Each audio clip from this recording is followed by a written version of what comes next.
So the big question is this: how do small business owners like us grow our leadership, develop our teams, and scale our business in a way that allows us to get our products and services out to the world, yet still remain profitable? That is the question, and this podcast will give you the answers. I'm Bradley Hamner, and this is the Club Capital Leadership Podcast.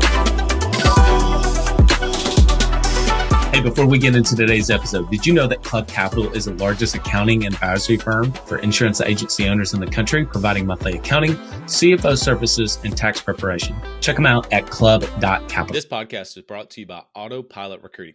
Join over 1,200 State Farm agents in putting your recruiting on autopilot. Any successful insurance agent will tell you how important team is. Finding those rock star team members doesn't happen when left to chance. It happens through consistent recruiting. You never know when you're going to lose a team member, and the key to an incredible team is constantly searching for the best talent. Autopilot Recruiting is a continuous recruiting service where you'll be assigned a recruiter that has been trained to recruit on your behalf every business day. This recruiter will take over and revamp your career plug, send out assessments, do pre-screen phone interviews, and schedule your in-office interviews. All you need to do is to show up and give a thumbs up or a thumbs down. This ongoing service is extremely affordable and a no-brainer for taking your insurance agency to the next level. Listeners of the Club Capital Leadership Podcast, go to autopilotrecruiting.com and use the code CLUBCAPITAL to get started. Again, autopilotrecruiting.com and use the code CLUBCAPITAL to get started. Welcome to another episode of the Club Capital Leadership Podcast. My name is Bradley Hamner, your host. On today's episode, Micah and I do a fireside chat discussion of how much should I pay myself? We get this question. Club Capital team has gotten this question so many times, and I think you're going to learn a lot. Be patient with yourself. If this is all new to you, then go back and listen to this episode again. Jump on the phone with somebody at Club Capital, but hopefully this serves all of you. Without further ado, here's my fireside chat with Micah Cannon. Micah, what's up, my man? Bradley, what's going on? I know this is coming out on a Wednesday, but happy Monday. Yeah. Happy Monday to you too. All right. So when I did the webinar back with Coach P several weeks ago, a topic that came up on that webinar, and I know you and I have had many just kind of casual conversations, is how much should I pay myself? And I think that business owners want the specific number, right? They just say, like, how much should I pay myself? And that's what I'm going to go with. And ultimately, I think we'll get to that question, but I really do, or get to that answer. But I do think that this is a topic that is, you don't want to just give the answer of it depends, but it really does depend on a lot of different circumstances. And so I think that to begin to kind of like frame the conversation, what are some of the important elements to think about? And then we can kind of begin to feather through each one of those elements as we go in this conversation. But what are some of the biggest pieces of thinking about, or even how to begin to think about how you should compensate yourself as a small business owner? Yeah. So this is definitely a pretty frequent question, that our team gets. And to be honest, you expected a lot more of new business owners, new agency owners, kind of just getting into either this business or into small business ownership. But honestly, we see the question come, from a lot of established business owners as well, that have really, I think a lot of times what we find is, there's still a lot of business owners out there that, have been in business for quite some time, and have done well, but have really just been doing it flying by the seat of their pants. Mm-hmm. And so when they start working with a firm like ours, a lot of these questions that have, sat on the back burner for like a long time is kind of come up and say, hey, am I doing this correctly? Mm-hmm. And so, yeah, we get this question quite a bit. The general answer of it depends is true. But I think this podcast will help understand why, right? And the things that we think about too, and that we want to make sure everybody else kind of knows and thinks about, right? Because when I hear that question of how much should I pay myself, to me, it's less on how much right away. I mean, we will obviously get to that, but it's what method am I going to pay myself, and at what cadence am I going to pay myself. Those tend to be a little bit more important, especially when we're working with clients, truly understanding that, right? And so those are the things that we end up working on with clients more often, right? And so when we think about method, there's honestly a number of different methods, right? It's am I going to put myself on payroll, or am I not? Right? Am I going to take out, regular distributions from the business only, right? So you could kind of do one or the other, right? I'm only going to be there on salary, or I'm only going to be on distributions. Some of this depends on your entity type, right? So the difference between taxing yourself as a sole proprietor, or being an S corporation. And then at what cadence is super important too. I would say one of the bigger areas that we try and focus on, because it really centers around discipline of financials and financial management as a whole. So many people, most people, were W-2 employees, or at least know that model way more than they do, just straight business ownership. And so now with most clients, most agents, insurance agents being sole owners, that's what we typically find. There's some people that have some partnerships or joint owned agencies, but typically it's sole owner. It's like, hey, this is my bank account, just like, my personal one. So I'm going to tap into it whenever I need something, to which I totally get. But when you're managing a business and managing cash flow, and managing, really the financials on a regular basis, having discipline around how and when to pull out money is incredibly crucial, not just for cash flow management, but to really help you understand how the business is running, and make sure that you are compensating yourself as the owner appropriately throughout the year. Yeah. I think there's a lot of people that are very disciplined in other aspects of their life, with their diet, with their workout routine, with whatever it may be. But I think having or embedding financial discipline into your business is just equally as important. And yes, it is your business. It is your bank account. And so you can go in there and strip $5,000 out of the account if you want. You can. Absolutely. But I think that even though you can, doesn't necessarily mean that you should, right? And if you do, then at least has something that you've set out and said once a quarter, as an example, or monthly, or whatever that, again, cadence may be. Let me ask you, how do you differentiate with the different types of entities that someone may be? Yeah, so the biggest ones within our space are going to be, it's really sole proprietor or an S corporation. And so as a sole proprietor, generally either way, they're both actually referred to as pass-through entities. So the profit of the business comes straight to the owner, or owners, but typically just the owner, as their income on the tax return. So the entity itself is not taxed, besides maybe some small just incorporation fees or something like that. But it's the income itself, or revenue itself, is not really taxed. And it's just taxed at the owner level on their individual tax return. There are the case of LLCs. LLCs are great. It's the most universal entity type, and you can actually choose whether you want to be taxed as a sole proprietor or an S corp. So there's a lot of flexibility there. But depending on the carrier that agents are with, some carriers do not allow them at all to be an LLC. They won't contract with them at all. So so a lot of our agents won't be an LLC for that reason. They'll either be a sole proprietor, or they'll be they have to, in essence, be a C corp, a true corporation. But then from a tax perspective, they elect to file subchapter S, which allows it to be that pass-through entity in the form of taxation. So those are the two that we find, and the big differences come into really just the requirements there. So as a sole proprietor, a lot of people will start the business. When they typically start the business, a lot of agents will be a sole proprietor right away. It's certainly the cheapest to operate right away.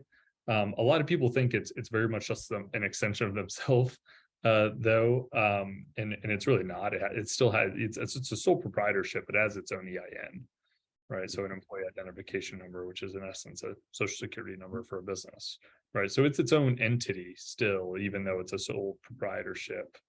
And the thing with sole proprietors though or sole proprietorships is that you actually from the IRS code cannot be on payroll, right? So you're going to have a payroll system.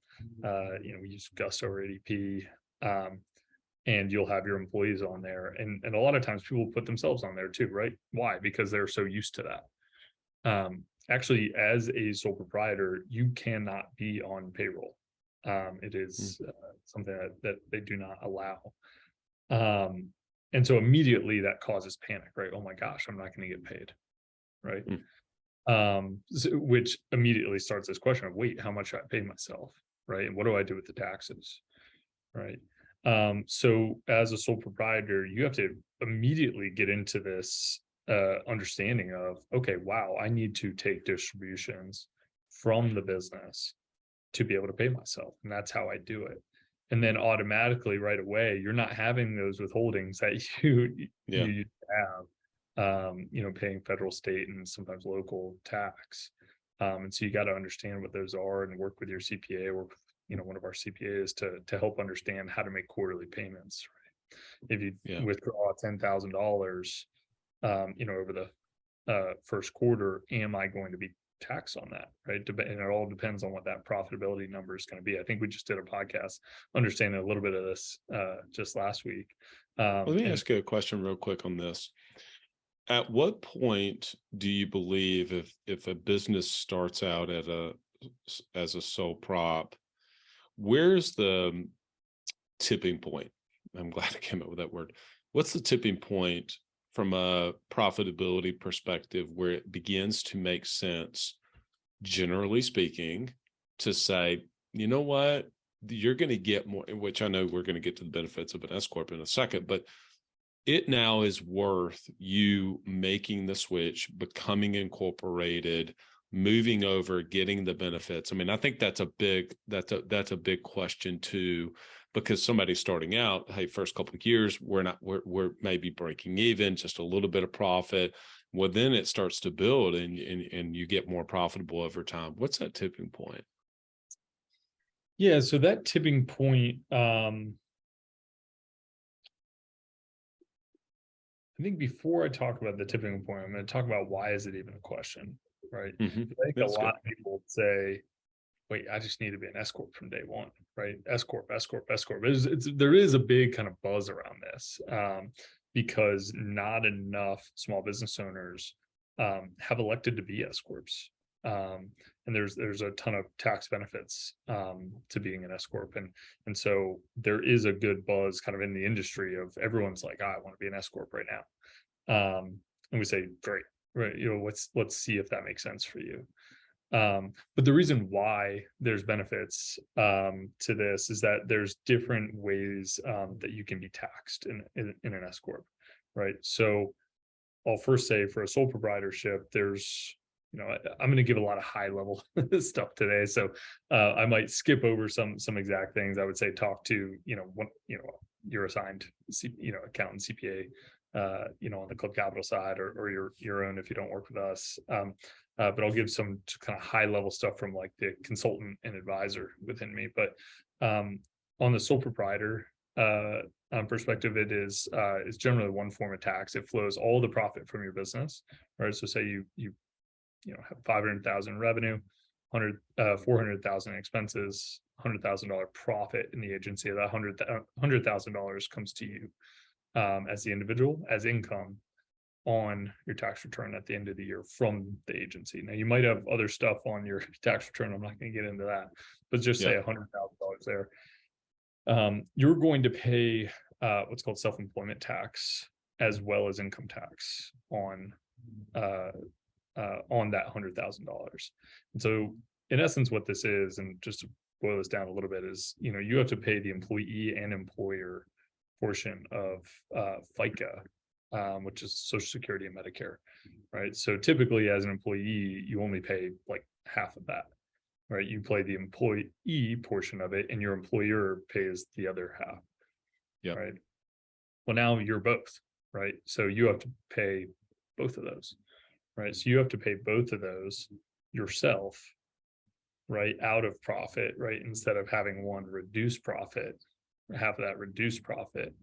So you have to pay both of those out of profit as well as income taxes, right? When you move over to an S corp, so a big stark difference is you're then required to be on payroll, right? So you go from required to not be on payroll to required to be on payroll, and you must have what the IRS claims is a reasonable salary, right? So you can pay yourself $1, right? You have to be a reasonable salary for what your role is in the business, right? As the owner, as for how much time you spend, right? So it is partially reasonable if you only spend 2 days in the office, it could be a reduced salary type of thing, right? But it needs to be reasonable, and you can work with our team on kind of defining what that is, and we can work with you on what that means for you. But you have to be on payroll, and then the rest is the rest of the profit then comes to you on the tax return, just like it does on the sole proprietorship, but that profit is taxed at a lower rate than what the salary portion is taxed at. So when you're on salary, then when you have an S corporation, you have regular taxes, right? The employer portion of that initial tax is actually an expense to the business that's drawing down profit, right? And the extra amount is taxed at a lower rate. So let's just say in this example, we have the same 100,000 in profitability from the agency, but as an S corp, we had put you on for $70,000 salary. Right, that $70,000 is taxed to you relatively the same. It's a little bit less, but relatively the same as the sole proprietorship. But then it's the other $30,000, because technically from the business only profited $30,000. At this point, that $30,000 flows to you on your income tax return, but it's in essence, a different field on the tax return that has much lower taxes. Right? So when you apples to apples, right, when you compare it, you're paying a much lower tax rate than you were to begin with. Right. So the question of when do I switch? Because most people will hear that and be like, I'm switching tomorrow. Right. And the point to switch, in essence, what has to happen here is you have to incorporate. There's probably a number of things here, but you have to incorporate, which costs a good amount, of money, although it's a one-time fee. And then the second thing you have to do is file a whole separate tax return every year, a business tax return now, because a corporation has to file for taxes every year and in essence show its financial statements to the IRS. And then you get what's called a K1 that shows how much of that profit goes to you, and that goes into your personal return. And so it's a whole separate process, and that's an additional fee every year. So, what we like to do is show, well, what's the cost benefit analysis of doing this? And so generally, you're going to save money, but you're also going to have some more expenses by operating as a corporation. And so what we tend to find is around $80,000 to $100,000. Really about 80 is or 60 is when we talk about it with clients. $60,000 in profit, especially if they're on an upward trend. $60,000 to $80,000 in profit of the agency is when we would be talking about switching from a sole proprietorship to an S corp to start reaping those benefits moving forward.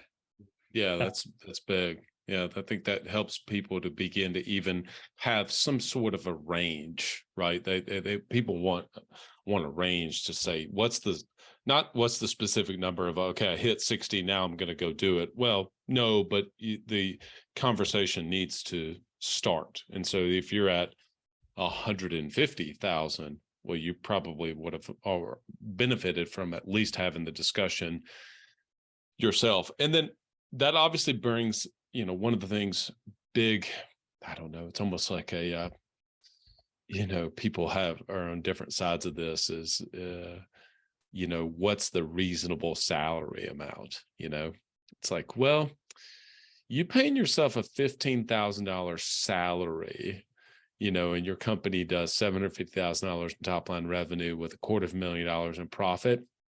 Yeah, I don't think that the $15,000 salary for the year is gonna fly. Conversely, it's probably not going to make sense for you to put yourself on a $250,000, $20,000 a month salary if your business is doing $250,000 in profit for the year either. And so really that's where your individual situation can come through. Can you just speak to maybe a little bit around that reasonable salary aspect and maybe give people somewhat of a range to consider there too? Yeah. So I'll say, like, for the way we look at it is, what we've found in the industry, there's a couple of different points to it, but one of the first ones we start with that's just a little bit easier to kind of get people's mind around is we say roughly about 70 to 80 to 85,000 is a reasonable salary for an insurance agency owner.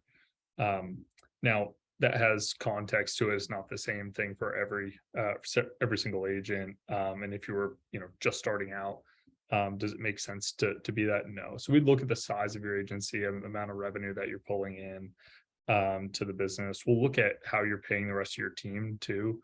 Does that put you as the, fifth on the totem pole in terms of how much people are bringing in, right? You don't want all of your employees to be making more than you do if you're still working in the business 5 days a week, right? As the owner, probably not, right? But do you have to, as your agency grows in revenue, does it mean, going from say 500,000 in revenue to $1 million to 2 million, does it mean that your W-2 income has to double every time as well? No. The answer is no. So, I mean, it doesn't have to stay in lockstep with revenue. You can reach a point where you say, look, this is my salary, that's what it is. And then I'm going to reap the benefits of the distributions being at a lower tax, like, for sure. That is 100% kind of what should happen there.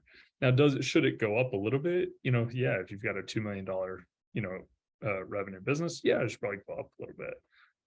From an initial 50, say that you started out with, but it doesn't need to stay lockstep.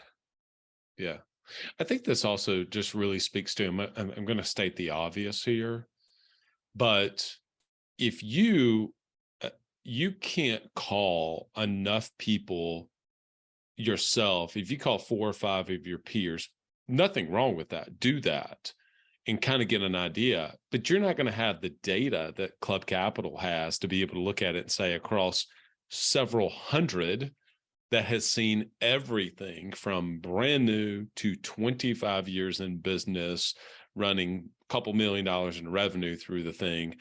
We've got kind of an idea of what it needs to be so that it makes the most sense for you, right? 100%. Yeah. I mean, we see what it is on, gosh, what is it? 600, 650 agencies now and kind of what they do. And what I will say, it's not always the exact same, around for every single person. It's based upon their, exact, needs for the agency. Another example too is, there's a lot of agents that, have done a really good job of creating, a pretty large business, or it doesn't even need to be incredibly large, but a very efficient business, and they get into some other initiatives, and truly at that point they're not involved that much day to day. right? And that's okay too. And for that, you can reduce your salary when it comes to that point too. I mean, just because I'm in the business, right? Like I'm our CEO and an owner, but if I decided not to be the CEO at one point and hire a CEO in, well, I'm not getting CEO salary anymore. Yeah. Right. So there's the ability to look at that, and what's right for the business, and depending on what you're doing, with the business, and how you interact with the business. But it's all also something that needs to be able to be you can prove, if you're audited too, right? So if you're audited, that's the question they're going to ask, right? Yeah. Is what's your role, in the company? I just now thought about, some other considerations would be, what are some of your aspirations with your 401k that you may offer within your own business for your employees and obviously for yourself? You certainly, considerations, you and I mentioned this right before we hit record, children, spouse on payroll, kind of what are some of the possible benefits there? You mentioned the other one, do you have other businesses that you're involved with? How are those structured? How do all of those flow to your personal income tax return? What is your involvement in the business on a day-to-day basis? And so it truly is, it depends, right? And everybody hates that, but I think we've given enough context to be able to say, okay, there are a lot of factors. Somebody listening to this is, I have one business, I'm involved with one business, I'm a sole proprietor right now, I'm considering making a move to an S corporation, or I am an S corporation, this is my only business, what's the numbers? And hopefully we've been able to give you at least some sort of an idea to say, okay, how does that compare for me? And if you want to be able to get an idea for, well, how does this, what are there other things I need to be looking at? Don't you, kind of closing with this, is there anything else that we've missed that is a consideration that someone should have when determining how much should I pay myself? So yes, I think some of the things you just mentioned there come into place for the owner, as well as when we start thinking about the additional benefits of the owner salary, children. Something incredibly key to taxes in general, and minimizing taxes, is minimizing taxable income, right, as much as you can, right? Well, the way you minimize taxable income, from a business perspective, is you increase your write-offs, right, which are increase your expenses, right? Now, we don't want you to not be profitable by any means, right? But there are things that you're going to spend money on, or want to spend money on, for your own personal life or investments, that could end up becoming business write-offs as well, right? So an example there is 401k, right? You're going to want to, put away money for retirement. So when you're doing that, as a sole proprietor, you aren't necessarily able to run all of that through the business, depending on what plans you have, or if your employees are a part of it or not. But being able to be an employee and participate as an employee on the plans allows you to start being able to run the retirement as a write-off through the business, right? So it lowers that income from the amount that you're putting into retirement. Likewise, health insurance and things like that being a write-off for you as well, which typically is fine from owner health insurance, the way some of the laws are today. But a lot of people want to put, sometimes either the question is, do I put my salary on, or excuse me, do I put my spouse on salary, or do I not, right? Maybe I don't want to, because I want to benefit in just having more profit that is taxed less, right? But we also need to think, okay, well, it'd be great if, you could put your spouse on payroll with most of their payroll going to 401k, distributions as well, right? And maybe putting all of that towards 401k. So there's a lot of things to consider when it comes to that you should definitely talk to your CPA or ours on what some of the strategy can be, to be able to take some of the things that you're going to want to be doing personally, and try and say, hey, is there a way to make this, a business expense, if I do certain things different with my entity, or if I add myself to payroll appropriately and things like that. So that's just almost what we'd call like a compliance measure of making sure that you're acting in the, the most fiscally responsible way that you can to save as much money on taxes. I just want to say for somebody listening that, we recognize that there are people listening to this, that everything, Micah, you said, they were just in lockstep. Okay, I'm doing that. And it almost was validation for what it is that they're already doing. And that's awesome. Understand too, that some people may say, this is so confusing. Like, I just do not get it. I'm trying. They're going to go back and listen to the episode again. And they're trying to figure out, okay, wait a minute, self-employment taxes, FICA, what was he talking about that? And how does that fall in with profitability, et cetera?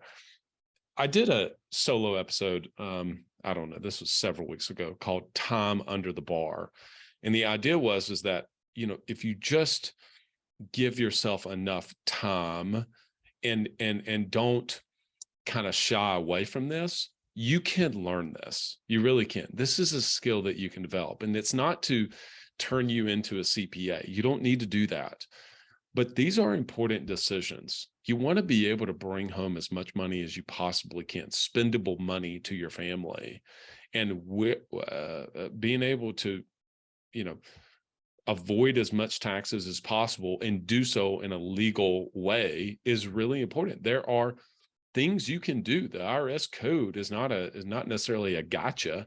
I mean, it is designed for you to be able to leverage as many of those different strategies as possible. And an S corp just being one of them. And there's not this just perfect exact science. It is this, like, what's reasonable, as an example. They don't say, well, if your revenue is this, you pay yourself this. They don't have that. And so I think that there's ways to be able to protect yourself and then also be able to bring home as much money as you possibly can. Give yourself the time to develop the skill of understanding your financials and get those on a regular basis. Every single month, begin to look at your financials. And I think that even if somebody is brand new to this, has no idea kind of what they're talking about, you can learn this. I am just a country boy from Alabama. I didn't know how to do this stuff either. I mean, I really did not know how to do it. I mean, I've shared mine whenever we did the recast a week or so, a couple of weeks ago, about, like, I had no idea. And it does take some time. It's not going to be just one conversation, you immediately get it. But there is this point to where I think the light switch does flip, and you say, okay, this makes sense to me now. I do get it. Don't you agree? Yeah, I do. But totally to your point there, don't be overwhelmed by it, right? I mean, I think, especially for I think two things. I think a lot of our clients, listen to this too, which is good for them to see, like, I don't necessarily need to know all of this. I just need to make sure I'm paying attention sometimes on these calls, right? Because we've got this. But then, obviously those that, don't work with us or outside, the industry that we specifically focus on, make sure you're asking the right questions, right? You don't necessarily need to know everything, but you need to have it as a bullet point to talk to with the experienced practitioner, right? Like, you don't need to know everything behind medicine, but you definitely want a checklist to make sure that what to ask the doctor about when you go in there, right? You don't need to understand all of it. You're probably not going to understand it, fully the way they do, but come to the table with some questions, right? Of saying, hey, I've heard about this, or I've done some preliminary research on this, and I'd like to understand more about this or how it applies to me. Definitely do that with with the person that you're trusting, to help you navigate this entire world of finance and tax. I think next time we're going to start calling these, instead of fireside chats, we're going to call them cold brew conversations. You and I like cold brew. I saw you drinking a cold brew. All right, man. Appreciate you, Micah. All right, have a good one. My quick recap is simply this. There is a lot of different moving pieces that you need to consider for your specific situation. Now, there is not an endless amount of different ones. There's just the main ones that make sense. How many different businesses do you have? Or what type of entity are you? What are some of the aspirations you have? What are you currently doing, et cetera?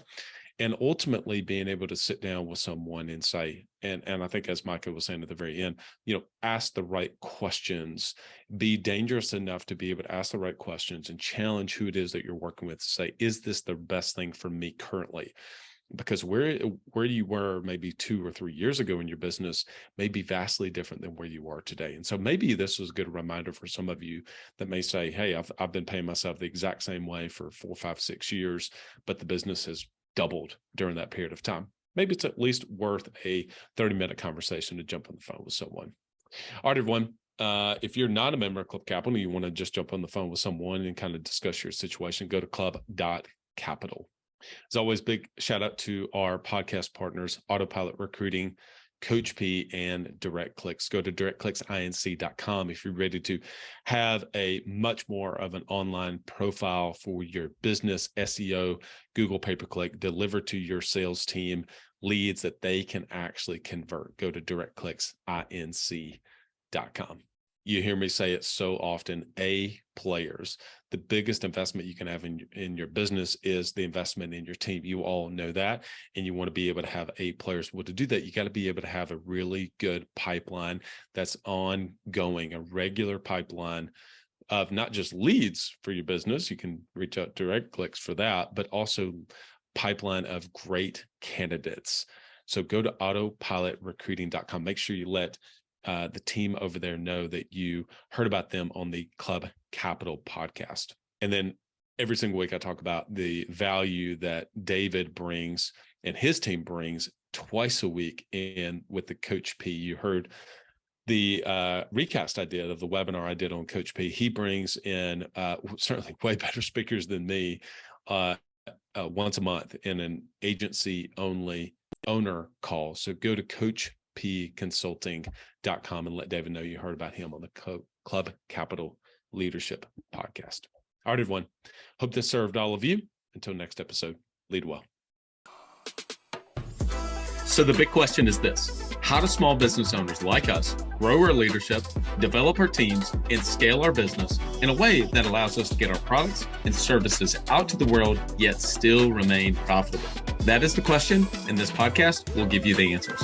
I'm Bradley Hamner, and this is the Club Capital Leadership Podcast. Hey, before we get into today's episode, did you know that Club Capital is the largest accounting and advisory firm for insurance agency owners in the country, providing monthly accounting, CFO services, and tax preparation? Check them out at club.capital.